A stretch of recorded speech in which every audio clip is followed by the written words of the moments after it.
Welcome to Dealmaker Diaries, where you hear directly from the deal makers who you invest with. M&A, real estate syndication, and more. Strap in for unparalleled advice, wisdom, and insight from some of the world's best business minds with Don Thomas and G1C Group. Welcome, everyone. We have another great show for you today with Mr. Greg Dickerson joining us. So Greg is a serial entrepreneur, real estate developer, coach, and mentor. He has bought, developed, and sold over $250 million in real estate, built and renovated hundreds of custom homes and commercial buildings, developed residential and mixed-use subdivisions, and started 12 different companies from the ground up. Greg currently coaches and mentors some of the top entrepreneurs and real estate investors around the world, helping them start, grow, and scale their business, raise more capital, and do bigger deals. Greg's current clients have over $2 billion in assets under management and deals in process. Greg is an expert on the topics of entrepreneurship, leadership, and real estate, and is regularly interviewed on some of the top real estate investing and business podcasts today. Greg served in the United States Navy right out of high school and has always been a leader in the community, as well as supporting, advising, and serving on the boards of several churches, ministries, and nonprofit organizations. So give me a hand in welcoming Mr. Greg Dickerson to the show. Let's go.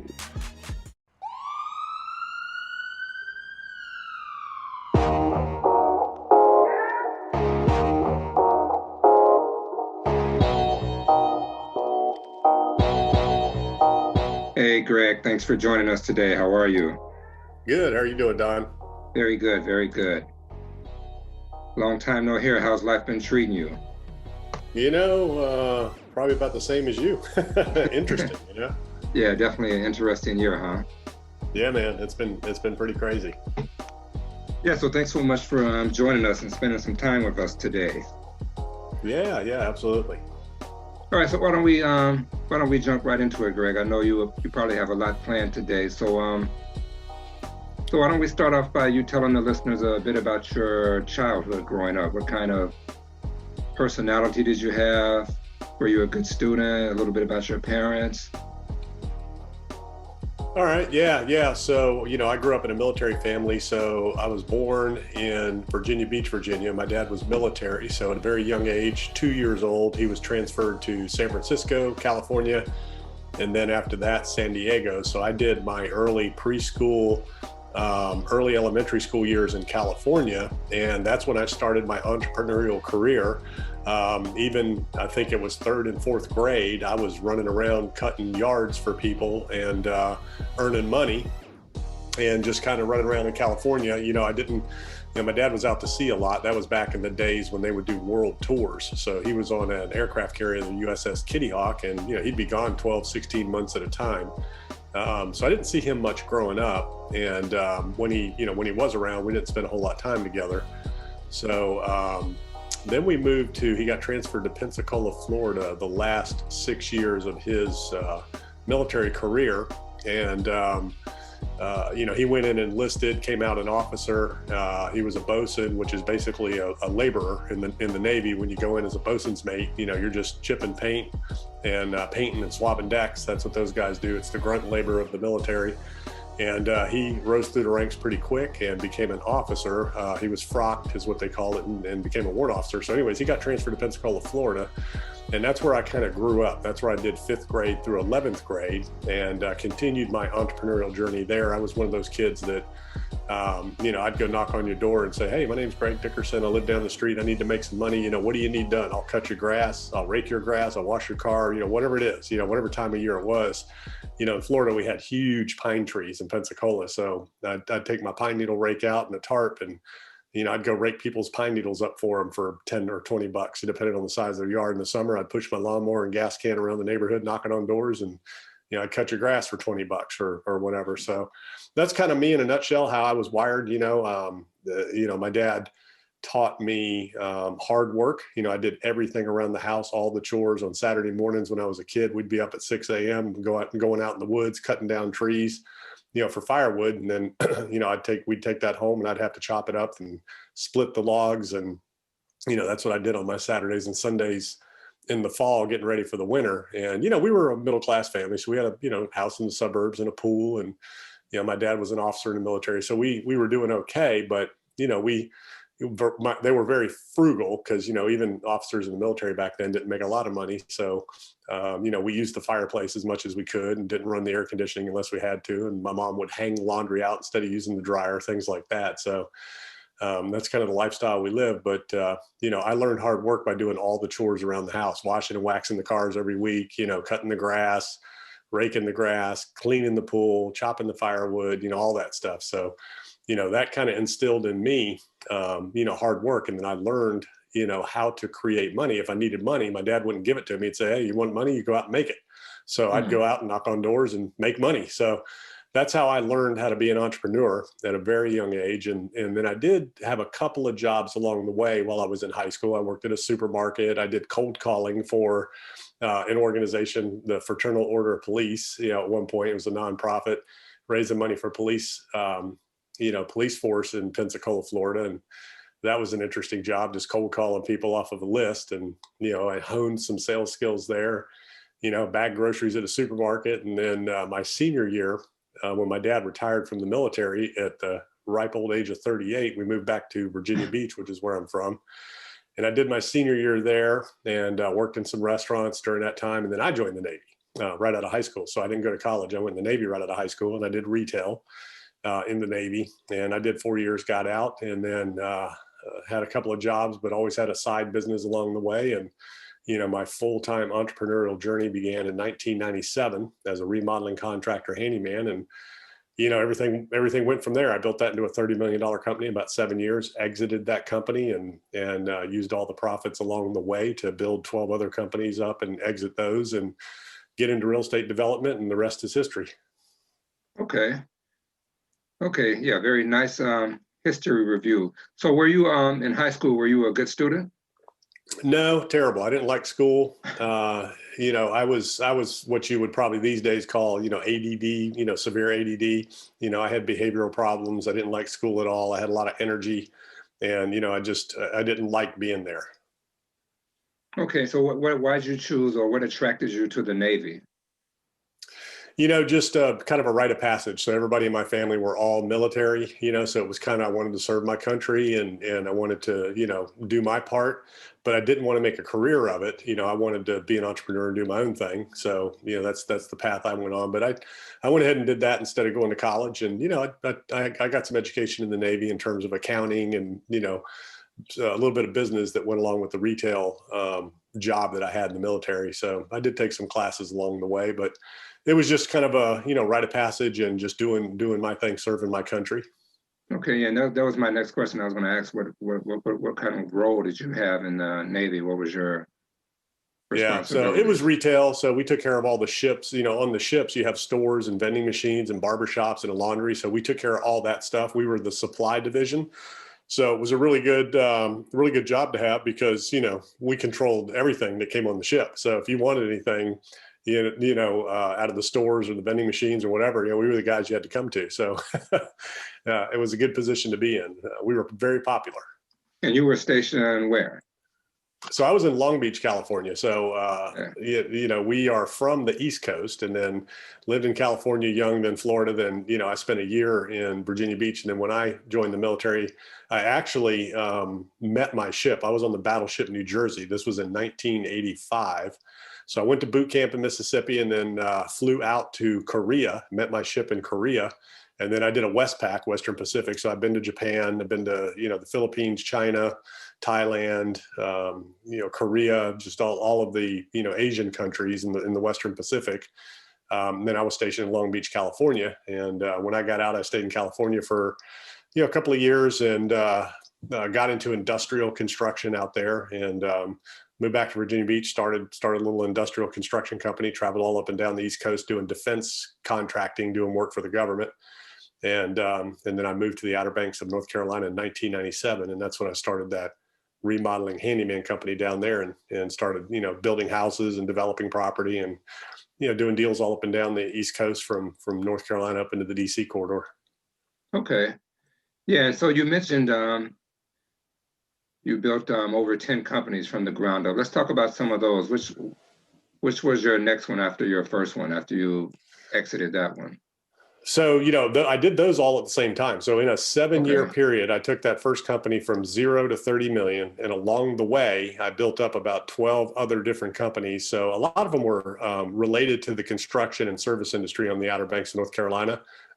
That's where I lived. And so I had a, electrical company, plumbing company, hurricane shutter company, painting company, pool spa, landscaping. I had a gymnastics, trampoline, cheerleading school, had some restaurants, things like that. So, I'm just a classic serial entrepreneur. I love to help people. So, people saw that I was very successful very fast. So people were coming to me for advice. And then, people like my pool spa landscaping guy, he had sold pools to me for a number of years, and he'd been in the business for about 8 years working for another company. He always wanted his own business, but didn't know how to do it. So he came to me and said, hey, why don't we do a business together? You can buy these things. You're buying 30 or 40 of them from me a year, pools and spas. Said you can get them at wholesale prices. We'll start this business and we can, sell to other people. I'll run everything. You put up the money and we'll be partners. So I said, okay, sounds good. So we went and, bought a building and built it out and started that business. So that was one of them. Then we, the idea was to add the turnkey aspect to it, because back in the day, you had to hire somebody separate for pools and spas, then somebody separate to do the landscaping, and somebody separate to do the irrigation. And, you had 3 or 4 contractors, somebody separate to do the pool fence, somebody separate to pour the pool deck, all that. So we brought all that in-house with that company. So you had one phone call, all that got done for your, entire exterior package. So that was, solving a problem, which is what entrepreneurs do. Plumbing company, that was a plumber that worked for me, and everybody was busy, 2000, well, this was 97, 98. This is probably 99, 2000. And it was very difficult to get trades contractors, kind of like right now. There weren't enough people in the business and everybody was busy. And my plumber wasn't doing well. It was him and another guy, and he was getting ready to go out of business. He wasn't a good business guy, good plumber. And he came to me and said, man, I'm getting ready to go broke and have to file bankruptcy and move back to West Virginia. And I said, well, why don't we do something here? I said, how about if I buy the company, we grow it, and then I'll sell it back to you once it's stabilized, and you can do all my work, and you run it, and I'll put up the money and we'll be partners. He said, okay.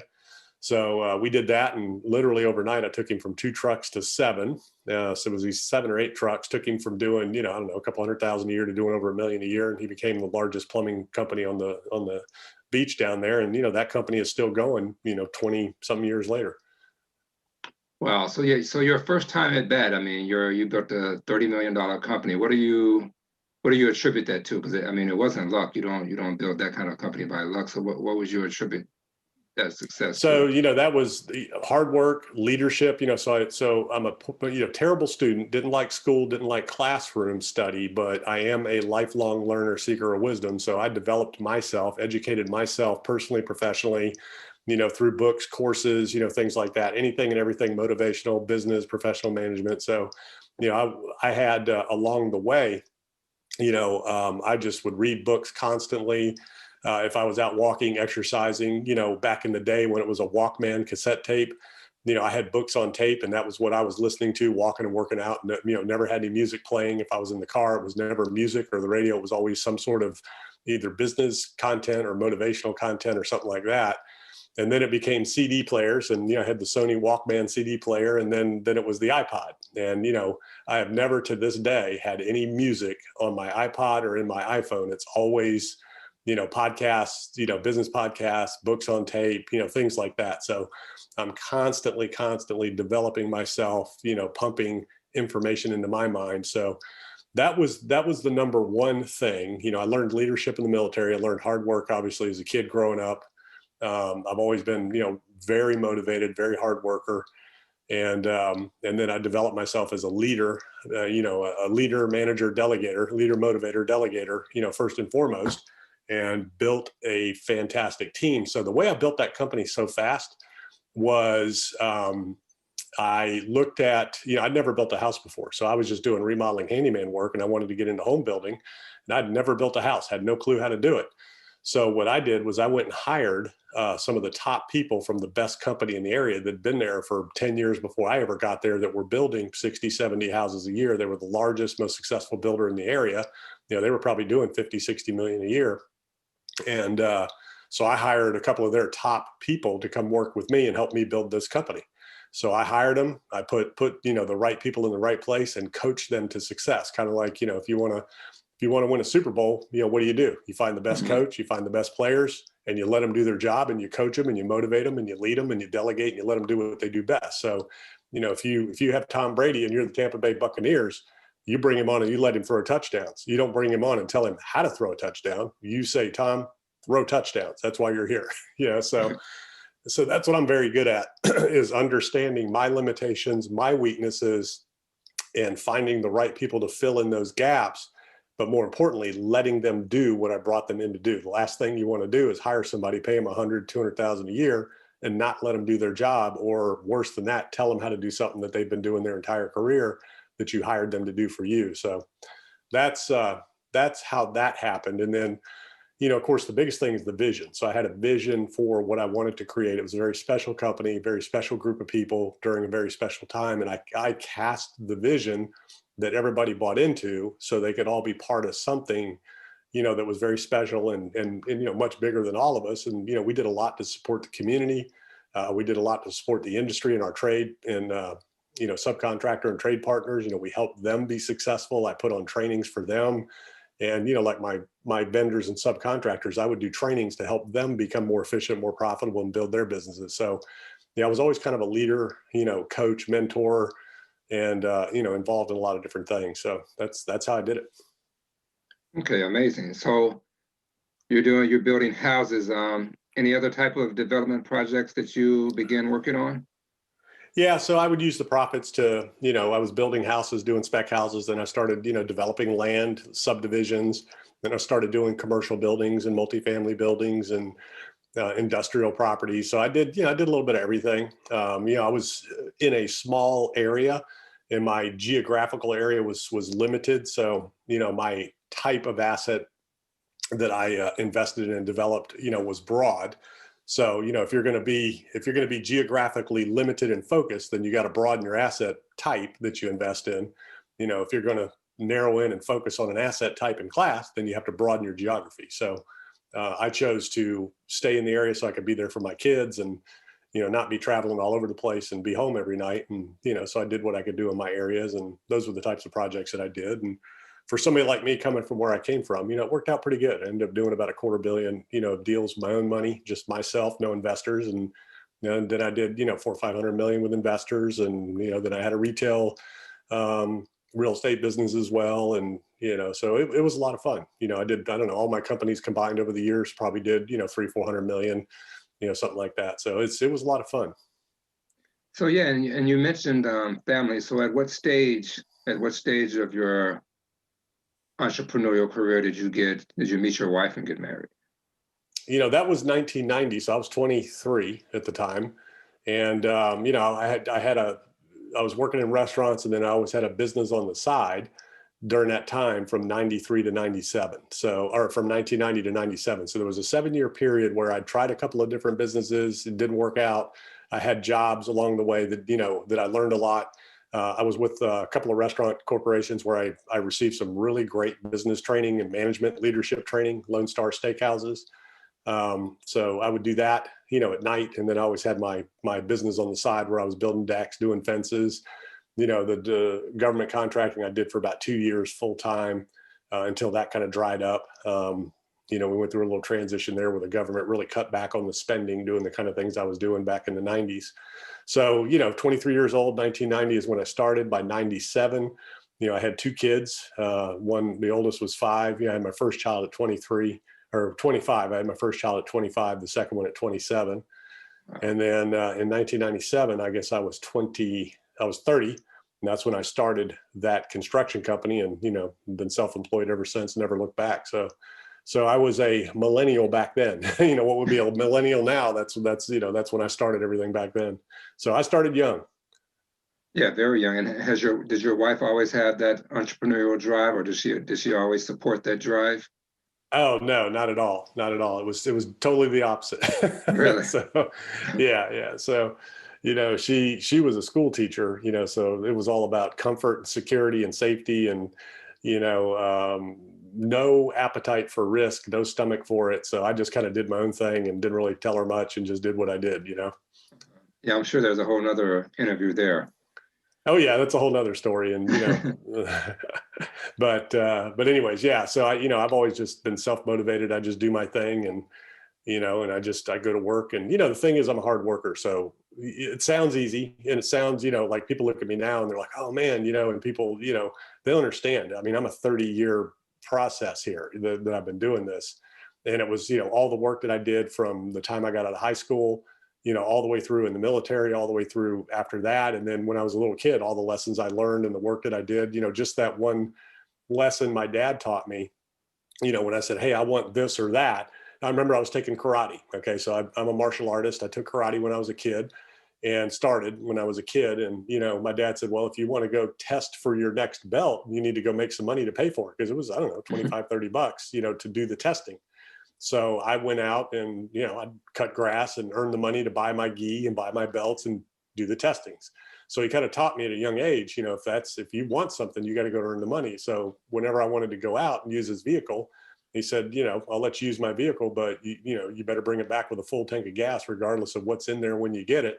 And it better be clean, you know, or you'll never use it again. So, you know, oddly enough, every Friday that truck was always empty. So he got it back with a full tank of gas after so he didn't have to pay for gas for a while. And even when I was a kid, you know, when I used his lawnmower, he would charge me a percentage of everything I made for using his equipment, you know, to cover the gas, cover the maintenance and all that. And I had to clean it and do all that. So, you know, those are lessons that you learn at a young age that I think, you know, unfortunately, a lot of, you know, the younger generation just aren't learning. So what I learned was, man, you got to work hard. You got to show up first. You got to leave last. And if there's something you want to do, you know, you get out, you get after it, and you do whatever it takes to get it done.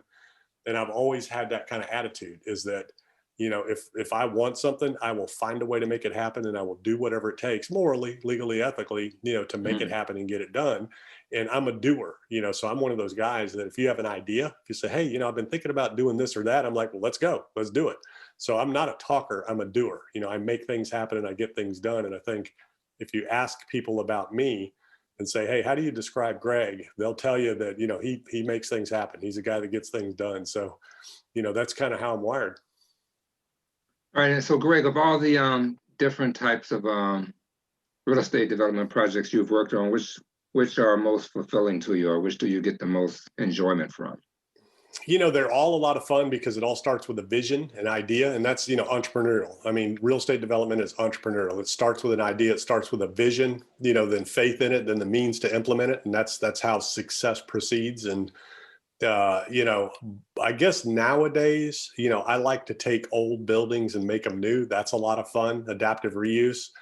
You know, the ground up stuff is fun too, but it's not as interesting and challenging as taking, you know, existing buildings and renovating them. And I guess, you know, that's where I started in my career doing renovations, and it was creative and, you know, it was a problem solving effort, which, you know, development is too. You're maximizing property, and I'm very good at maximizing property and being creative about it and finding ways to do things that other people didn't think they could do or didn't know could be done. So that's kind of what I'm known for in my career, is being able to really take a property and maximize it and create opportunities that other people didn't even know or even think to ask, you know, were there or if you could do it. All right, so yeah, let's drill down into that a little more. So when you're approaching a development project, what are the things you're looking at from an evaluation standpoint? Well, you know, first and foremost, what does the market need? You know, what's missing? What are the gaps? You know, a lot of people have this idea that you can build it and they will come. You know, and there's this land and it's cheap and it's out in the middle of nowhere and it's 100 acres and I can get it and build a community and people will come. You know, it just doesn't work that way.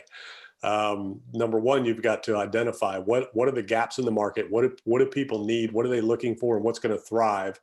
You know, especially now more than ever, you know, with the e-commerce, world of e-commerce, you know, Amazon, and now with the pandemic and everything, you not only have to be Amazon proof, but you have to be pandemic proof.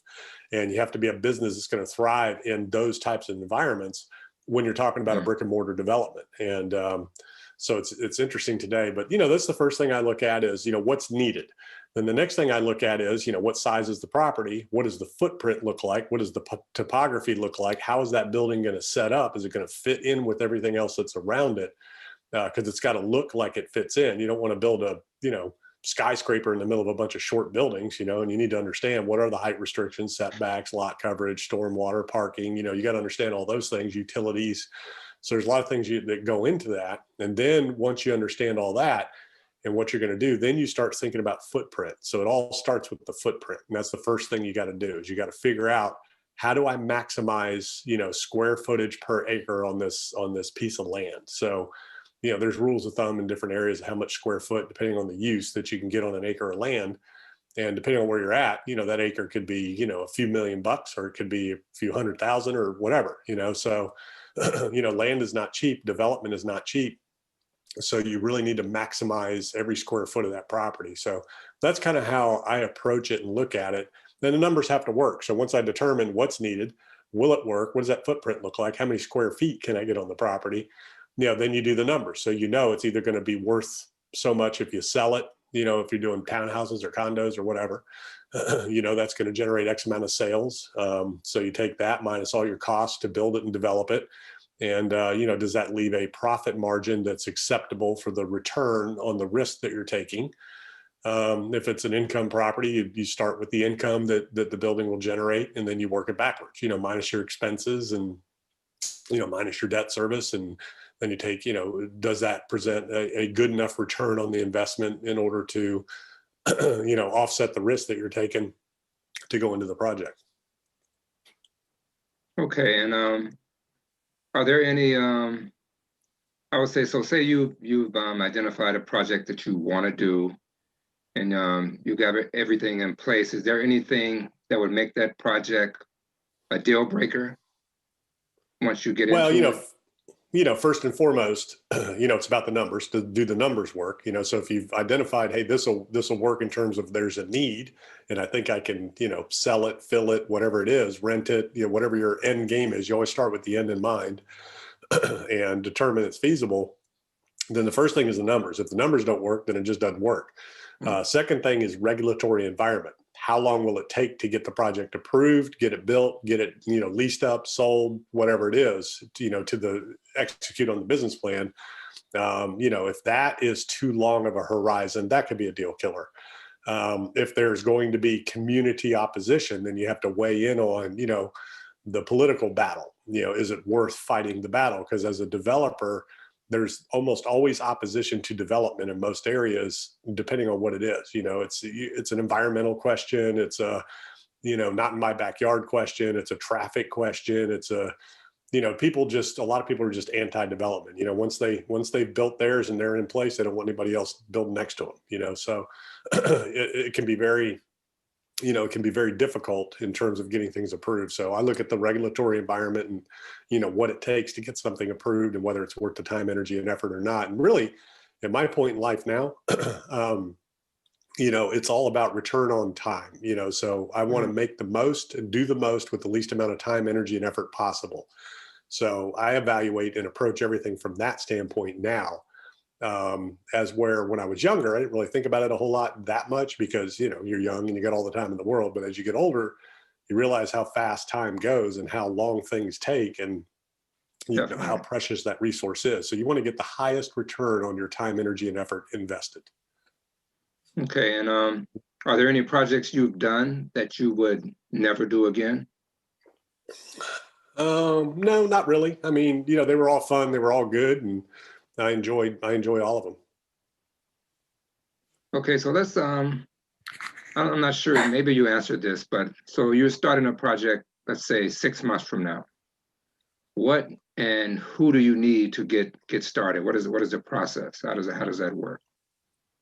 You talking about a development project? Yes, yeah, development project. Excuse me, my throat's getting a little scratchy this morning. We've got some weird weather out here in my area right now. So, the first step starts with, let's say it's passed the feasibility test and, everybody on the team has signed off on it and we're moving forward. your first step is going to be to, check with the cities and counties and all that from a regulatory standpoint. Then your first people in are going to be civil engineers. So, you got to get the surveys done. You got to start developing the site plans. You're going to have your civil engineers, your environmental engineers, things like that. And then you start working with your lender, to get your package together in terms of the financing and things like that. But it all starts with the ground. You got to develop your footprint first, and then you design, a building to fit within that footprint. So it starts with your engineers and your surveyors while you're working with your lenders. And then once you've established a footprint, then you bring your architecturals in and start designing the actual building and go from there. If it's just land, then you're just basically dealing with civil engineers and surveyors to develop a subdivision or something like that. And are you pretty much using the same team for most of your projects at this point, I'm sure, right? In the areas I'm in, yeah, I've developed relationships over the last 25 years. So yeah, I use the same companies and people that I've been using forever. And then there's also land use attorneys. So if you're in an area that requires a rezoning or something like that, then there's, land use attorneys that you'll bring into the mix to, handle that process for you. Okay. And how do you usually handle time frame overruns? Well, it's all part of the process. So, things always take longer than you think. They always cost you more than you think. So, as a developer, you just understand it is what it is. You keep moving forward and adjust the schedule as needed. So, once you know what you're doing, you kind of have an idea how long things are going to take, but it's development, it's risky. Things pop up. And so you deal with them. And, that's what we do as developers. You're solving problems. You create opportunities, solve problems, make things happen and get things done. So you just kind of roll with it. Okay. And how did you go about building your professional network when you were first getting started? I'm a networker. So just getting out there, talking to people, meeting people, doing deals with people, and then people recommending me, hey, you should meet this person, talk to that person. But a lot of it was networking. I was very involved in the community. Number one, I was on the boards of, my church, every community organization, not for the purpose of meeting people. That's just what I do. I'm a leader and I just get involved and I get tapped, for things. So I was on the board of my church the whole time and, led that effort. I led youth groups and nonprofits. I was on the board of the Babe Ruth softball. I had all girls. I was on the board of Parks and Rec. I was on the board of the Education Foundation. I was on the board of the Home Builders Association, chairman of the Remodeling Council, vice president of the Home Builders Association, ran the golf tournament. I mean, just all that stuff, so all of this, during the time when I'm doing all those things. And, even now I'm still a leader in my community. I always have been, so that's one way, is just being out there, being involved and getting involved and meeting people. And then there's the professional network associations, going to conferences, going to meetings, doing those types of things and, and then doing deals, so I was very fortunate. I was in an area called the Outer Banks of North Carolina, which is which is an island off the coast of North Carolina. That's a summer vacation destination. So we had people primarily from the Northeast, New York, New Jersey, Pennsylvania, Northern Virginia, in other areas, but those are the primary demographics that visited and vacation there and owned properties there. So I was meeting very successful people from, all over the country, all over that region coming down that were buying properties, and I was building properties for. That's kind of where I really learned. When there was a couple of guys, very wealthy individuals. One of them was very high up with Citibank, and they were buying, $1 million beach houses and hiring me to do the renovations on them, and they were flipping them. I never heard of such a thing. So I started working for those guys, and I was like, I want to be you guys. I don't want to be working for you guys. Kind of like the rich dad, poor dad, philosophy. You want to be rich dad. You don't want to be Robert Kiyosaki. You want to be rich dad, who everybody's working for. So I read that book, and I said, I want to be rich dad. So, that's why I started all those other companies that created the cash flow to invest in other assets. And then, I learned by doing projects for other investors and developers. Then I started doing projects with these investors and developers, and then I started doing my own. So that's kind of how I built those relationships over the years. And, and more, as you go along, it's more by introduction. Once you establish yourself and people know who you are and know that you're an expert, you're competent, you're professional, they will introduce you to their networks. And, that's what's interesting. I never asked for it. It just happened. And I assume that's the same way you built your investor database as well. Yeah, exactly. Over the years, I got to know people that wanted to invest, and that's just kind of how it happens. I just do what I do, and people would say, "Hey, I'd love to get involved in a project. Let me know when you have something."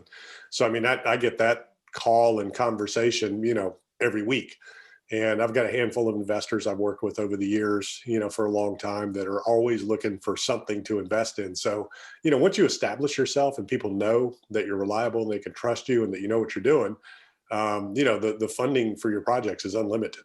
I mean, it really is unlimited. You need to know what you're doing. You need to have a good track record and build a good track record. And, once you do that and establish that and you maintain that reputation, literally you can raise an infinite amount of money. Okay. And so let's talk about investors a little more. What kinds of value are most of your investors looking for, and what types of expectations do they have?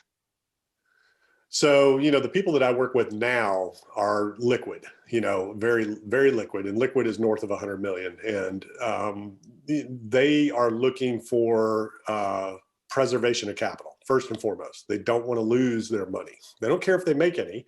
They don't want to lose money, and they like to get involved in deals just to be involved, just so that they've got something, going, that their capital is growing. But mostly they're looking for yield.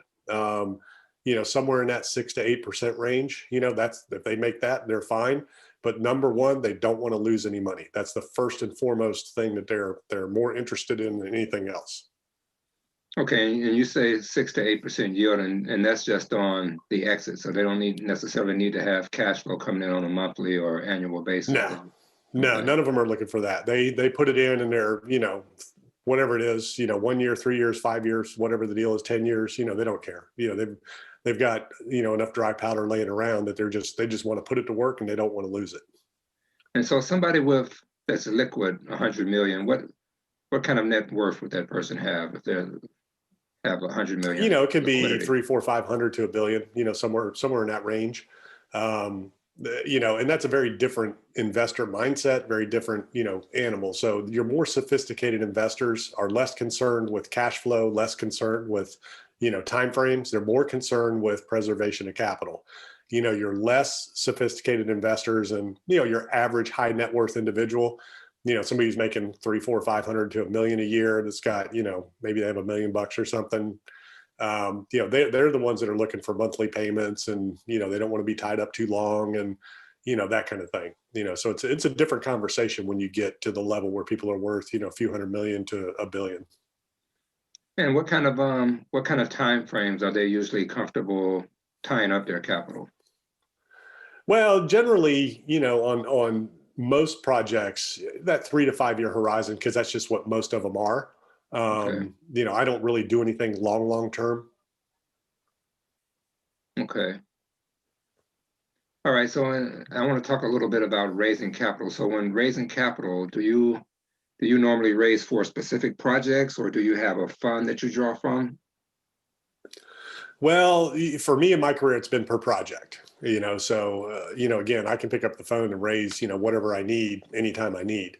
So it's always been per project, and it's not something I do a lot of because I haven't really had to. I've used my own resources over the years. So it's per project. I've never done the fund model. Okay. So if you were giving someone the 3 most important pieces of advice, in your opinion, for a capital raise, what would they be? For a specific capital raise for a project? Yes.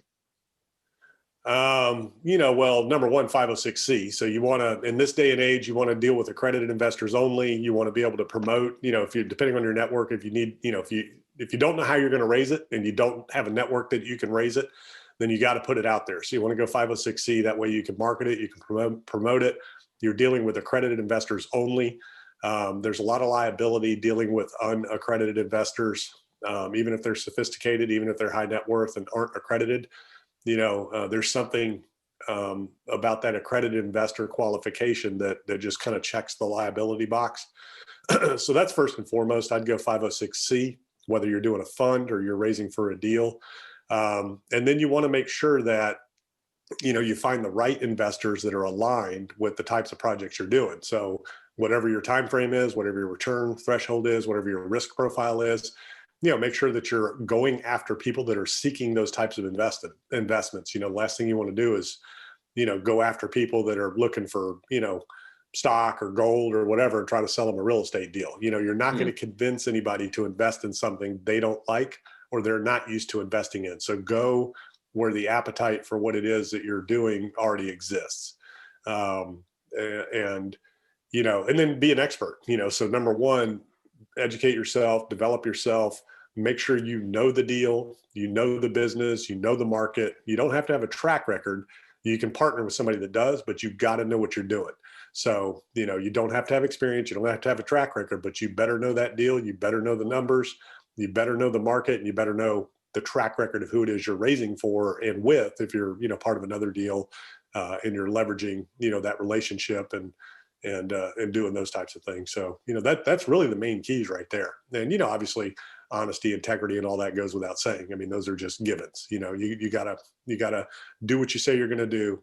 You got to deal with issues when they come up, if they come up, and, you got to be reliable. And, you don't want people having to chase you down. You need to be organized, efficient, have a sense of urgency, and be somebody who, when people ask you for something or to do something, they know it's done. They know they're going to get it, and they don't have to follow up and follow through on it. You be the one to follow up and follow through on everything and everybody else. And if there's one trait or characteristic that I have that's made me more successful than anything else, it's that self-motivated sense of urgency, follow up and follow through. If you ask me for something or to do something, you don't even have to think about it. So that's another thing when, you ask people, hey, what's this Greg Dickerson all about? They'll tell you, he just gets it done. You never have to ask twice for something or to do something. And, that's a more rare quality these days than you would think. I can't tell you how many people I have to follow up with, and it's just sloppy. There's just no excuse for it. And, that speaks volumes. Okay, good stuff. Good stuff. So, and real quick, so you mentioned 506C, so in advertising. So things are changing constantly in this realm. What do you think the best ways are for advertising a capital raise? Obviously social media is huge. That's a big one. You can get email lists, of people that invest. You can buy accredited investor lists. You can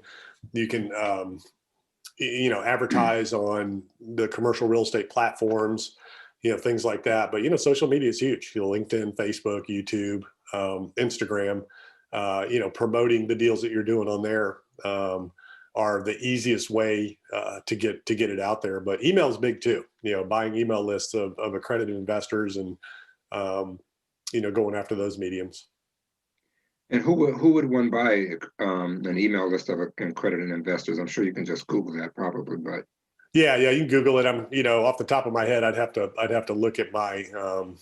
I've got notes in my computer in terms of the resources for that. I can't think of it off the top of my head, but there's a couple of them specifically. If you look at data where you can get that accredited investor list, but you can Google it and find it. And is there a pretty good ROI on buying those lists if you have a good deal? I don't know. I mean, I haven't done that. I haven't needed to. So it's just not something that I've had to do or had to deal with. But I know on social media there is, absolutely. Okay. And if you look at the companies like, your BlackRocks and Blackstones, Cadre, Cadre is a big one out there. That Fundrise is another one. They're using those lists in social media. Really? Okay. Yeah, I definitely know Blackstone, and probably I think KKR is getting into real estate a lot more as well. So, all right, and let's do one more before we get into the lightning round. So, how do you communicate with your investors when your projections have fallen short and you may need more capital for the deal? Just like that. You just be honest and straightforward, and they know that going into it. So number one, you communicate all of the disclosures up front. You say, hey, here's what we think. there may be a situation where we need more, we need to do a capital call. Here's how that works when that happens. And, we'll let you know. So you just make sure they're prepared for that, especially with development projects, things can happen. Generally though, I'm good enough now to where I don't have to do that. I make sure that I raise plenty of money so that, or I have plenty of funding so I don't have to have those issues. But early in my career, things would happen and, you just deal with it. I mean, it's not a big deal. Stuff happens, now if you're just flat out incompetent, that's different. But if something just unforeseen comes up and it just happens, then you just put it out there. Hey, here's the issue we're having. Here's what it is.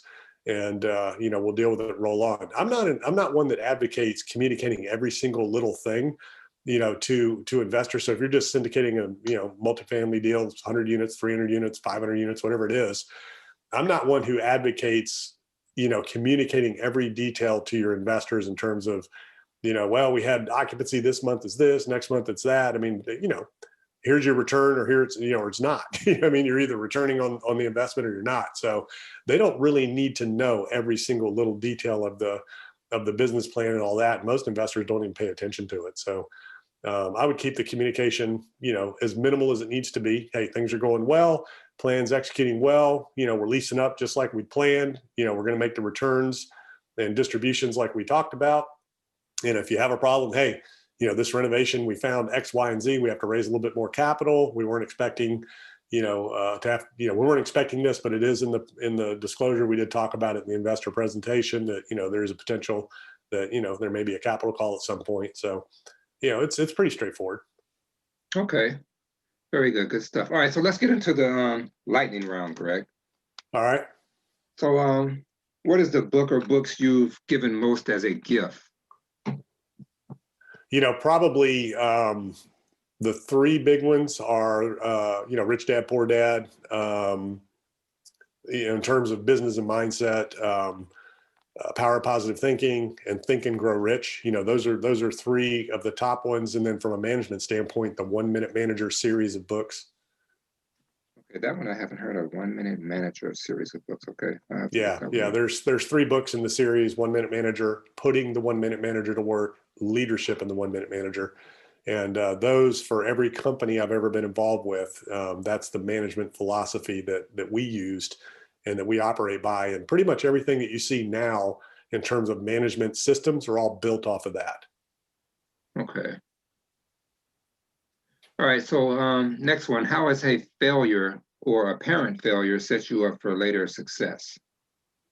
Learning. So every obstacle that you face, every challenge that you face, every roadblock, stumble, failure, whatever you want to call it, you're building wisdom, knowledge, and education to where what works and what doesn't work and what to avoid and where to go next time. And, it's really interesting. Having the wisdom and the knowledge is one thing. So, a lot of people say it's what you know, but it's what you know that's not true that could really trip you up. So as you go along, I would say embrace the stumbles, embrace the roadblocks, embrace the failures, because that means you're one step closer to where you need to be and where you're going to be. That's how you learn. That's how you become better, smarter. And that's how you, really build yourself, is embracing those situations and learning from it and realizing what not to do next time. And knowing what not to do is way more important than knowing what to do. Yeah, actually, Ray Dalio talks about that a lot in his book Principles. Is what you know or what you think you know that's not true that'll really bring you down. Yeah, exactly. So, you always want to be a seeker of wisdom, always listen to all sides and understand the information. And then when something doesn't go right, you don't look to point the finger. That's one of the things that, made us really successful as a company. My whole thing that people, that I used to say, you would hear me say all the time, is I don't care what happened. I care why it happened so that we can avoid it moving forward. Don't care who did it. Don't care, I just want to know why. Why did this happen? How can we avoid it moving forward? So no punishment really. You just want to learn from it and move forward, right?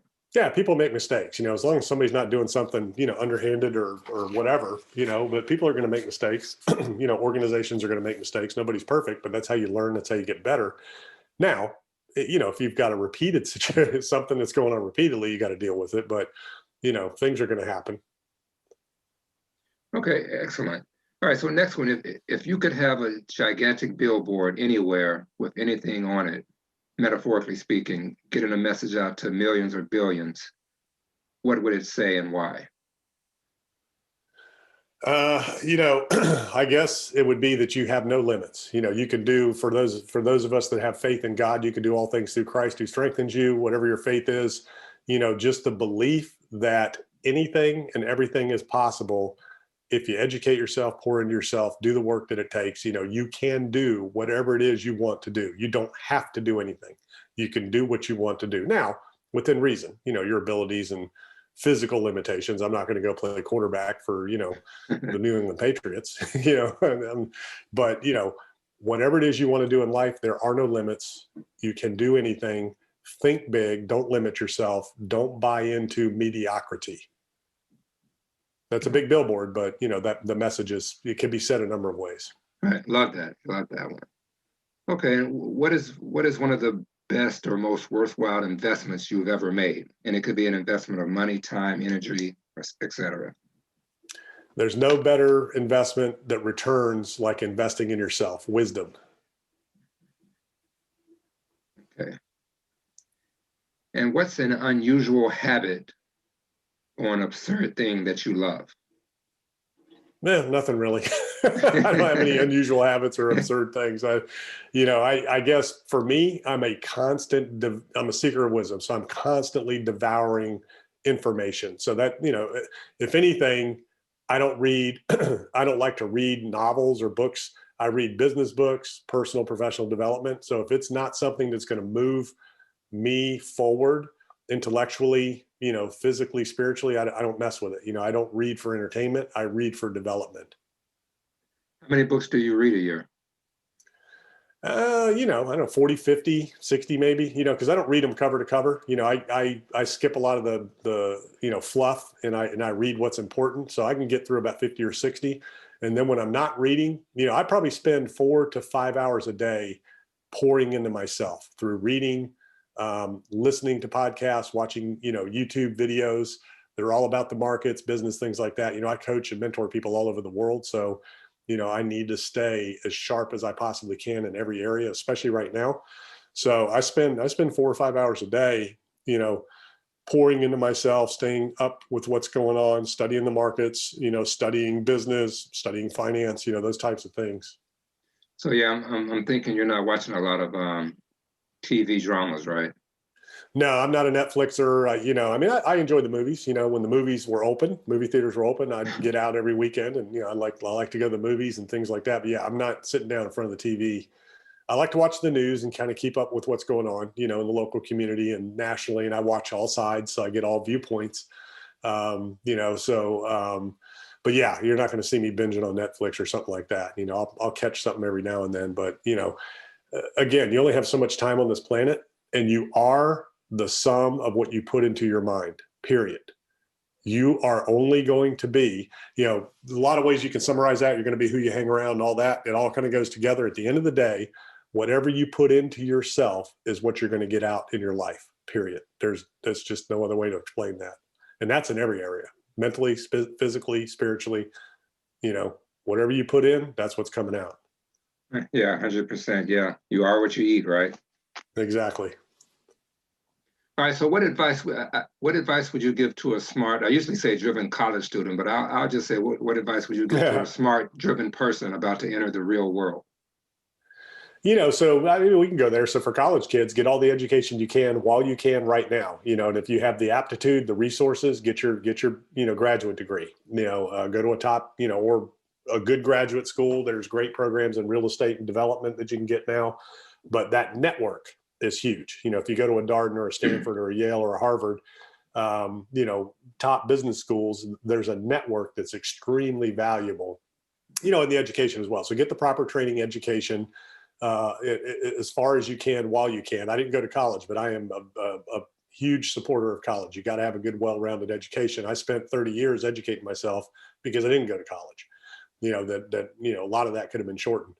For anybody else, you need to do and go after and pursue something that you love. Now, I'm not one of those guys that's, hey, find your passion and, do that. I mean, but you do have to enjoy what you're going to do. So find something that interests you, because that's when you find your sweet spot. When you do something you're sincerely interested in and you're passionate about, then it's not work. And I've never worked a day in my life, after I started my entrepreneurial career. It's just, to me, it's just what I do. It's what I am. It's not work. And I'm not a workaholic, I have good balance, but to me, it's not work. So find something that you're very interested in, that you're passionate about, that you can, pour yourself into, and then pour yourself into it. Immerse yourself, become an expert in whatever it is you're going to do. So I say market a lot, know your market. Well, that's in business, that's in real estate. Anything you're going to do, there is a market. Doesn't matter what it is. If you're a doctor, lawyer, massage therapist, gym, personal trainer, gym owner, restaurant owner, whatever it is, you have a market. Know your market, know your demographic, know your craft, become an expert, don't cut corners, become a master of your craft and be passionate about it and love what you do, and you'll never work a day in your life and you'll be successful. Sweet, sweet. And what advice should they ignore?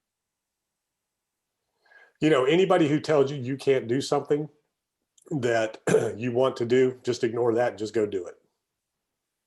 Yeah, that's good, because there's plenty of people out there looking to tell you that as well.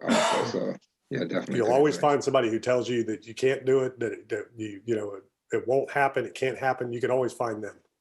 Yeah, and what that really means is they can't do it, or it won't happen for them. But right. Yeah, definitely.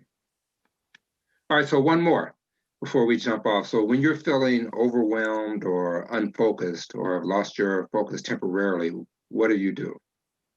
So that just doesn't happen. I've never had that. I'm very focused. I'm very, purposeful. I've just never had those. But what I do is I stay consistent. I'm always positive. I'm always upbeat. I'm always looking for opportunity. I'm always looking at the bright side. I exercise regularly. I fill my mind. I think that's just a lot of it. I mean, I'm just a natural optimist, not to the point of delusion, but no matter what happens, I'm always looking for the bright side of it, so I really don't have those times. All right, perfect. All right, so Greg, I am never unfocused. It's just, it's again, when you find what you love to do, everything else falls into place. Yeah, I definitely believe that about you as well. From what I've known since we've met, I definitely can say, yeah, that's true. Yeah, I don't know if it's just me, but I just, I've just always been, it's just the way I am. All right, Greg, and before we jump off, if anybody wants to contact you, learn more about your company or collaborate, what's the best way to learn more or get in contact with you? So it's gregdickerson.com. Everything's there. I have a YouTube channel, podcast, and I put out content every day and just sharing the wisdom and experiences that I've gained over 30 years of doing all kinds of different things. So it's gregdickerson.com. All right, perfect. All right, Greg. So yeah, we've definitely covered a wealth of information here. I'm so happy to have spent an hour with you this morning. So thanks so much again for spending that time with you and sharing your wisdom. Yeah, I enjoyed it. And I know where you are, it's 9:00 at night. So, thank you for, doing this and adjusting your schedule to everybody, around the country. I know it's tough, being in that time zone there, but you're in a wonderful place. I know a lot of people would love to visit Japan and be over there and enjoy, that lifestyle. Yeah, definitely. All right, Greg. So yeah, thanks so much. And I'm sure we'll be talking again soon, but you have a good day. Yeah, you too, Don. Thanks. All right, thanks so much. Take care. Bye. There you have it, guys. Another episode of Dealmaker Diaries in the books. If you enjoy and or find value in what we're doing, please do leave us a nice review. It goes a long way in keeping the show moving in the right direction. For you investors, if you're looking for places to put your hard-earned capital to work, head on over to our website, g1cgrp.com, and sign up for our investor list to be informed of the different projects we're raising capital for that will provide you with the cash flow your investments so much deserves.